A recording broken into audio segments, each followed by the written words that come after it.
प्रशासनाच्या भूमिकेत काम करतो.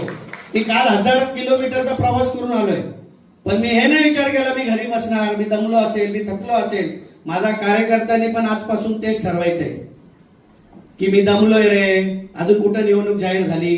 होईल, मी तुम्हाला आज तारीख सांगतो, 15 जानेवारीच्या आत तुमची निवडणूक होणार.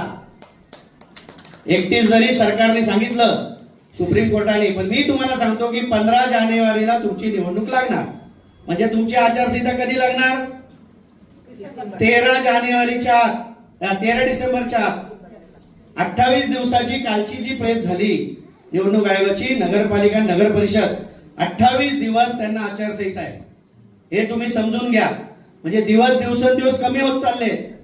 फॉर्म भरायला आणि त्याला चिन्ह मिळायला फक्त तुम्हाला 7 ते 8 दिवसच मिळत आहे, आणि तेवढ्या वेळात तुम्हाला 4 वाढ फिरायचे. मी माझ्या कडू बोल वृत्तवाहिनी, सत्याचा कडवट आवाज.